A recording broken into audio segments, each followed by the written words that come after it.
ये चुनाव जीतने के बाद तय हो जाएगा। चेहरा के लिए कोई कमी नहीं है और आप किसी की सिफारिश करना होगा तो हमारे नेताओं सिफारिश कर देना भाई। हम सिफारिश कर देंगे आपको। हम भी इस लायक रहेंगे कि हमारी सिफारिश हो जाएगी। है कि नहीं? है आज रसगुल्ला। और ये जो है ये बड़ा वो है मुद्दा इलेक्ट्रॉनिक वो बांड क्या है, ये इलेक्ट्रॉनिक बांड क्या है, कुछ समझ में आया?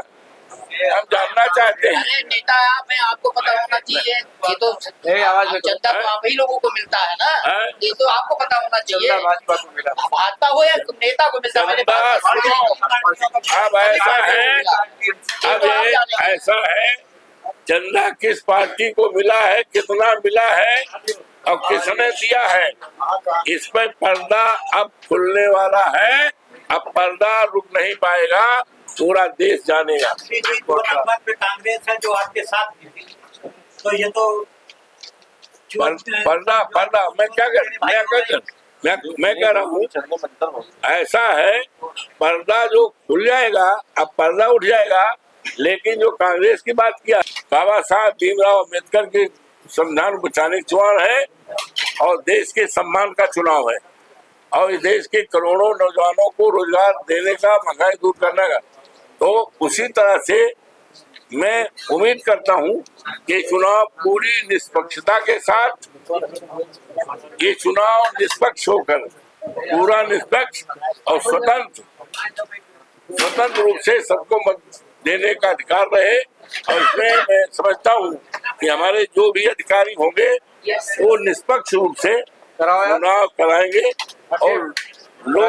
और लोकतंत्र को मजबूत करने में पूरी अपनी अहम भूमिका बताएंगे। इंडिया पार्टी के तमाम सभी उन नेताओं को, माननीय अखिलेश यादव जी, माननीय राहुल गांधी जी और उन तमाम माननीय नेताओं को आभार प्रकट करता हूं कि उन्होंने मुझे इंडिया पार्टी का उम्मीदवार मानते हुए स्वीकार किया है। और सभी कार्यकर्ताओं का अभिनंदन और स्वागत करता हूं कि सारे कार्यकर्ता नेता सभी पार्टियों के जो हमारे इंडिया पार्टी में है, इस चुनाव को जिताने के लिए पूरी मुस्तैदी और निष्ठा के साथ लग गए हैं। इसके लिए मैं उनका अभिनंदन करता हूं, आभार बनकर। और भारतीय जनता पार्टी के पास चुनाव जीतने के लिए कोई हथियार नहीं है, क्योंकि उनके रहते महंगाई बढ़ी है, उनके रहते नौजवानों की एक लंबी फौज बेरोजगारी में है और जो वादा किया था वादा पूरा नहीं किया। 2 करोड़ नौकरी हर साल पूरा नहीं किया माननीय प्रधानमंत्री जी ने। 15 लाख रुपए महंगाई 100 दिन में, अपने कोई वादा पूरा नहीं किया है। तो और उनके पास कोई आधार नहीं है।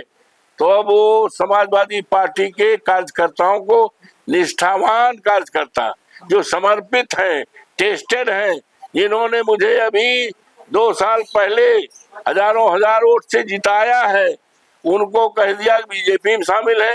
वो बेचारे बहुत चिंतित थे, इलाके में उनका इतना सम्मान है, तो आपके सामने दर्जनों की तादाद में आए हैं ये कहने कि मैं समाजवादी में हूँ और हर हालत में इस लोकसभा के चुनाव में जितना हमने विधानसभा में जितने वोट से जिताया है, उससे कई गुना वोट से हम अपनी विधानसभाओं में जिताएंगे। ये सारे लोग आपके सामने पेश हुए इन्हीं सब मकसद के साथ, ये पूरी तरह से कि भारतीय जनता पार्टी किस तरह के तिकड़म कर सकती, किस तरह से जालसाजी कर सकती, तिकड़म कर सकती है, उसका खुलासा आपके सामने मैंने कर ही दिया है।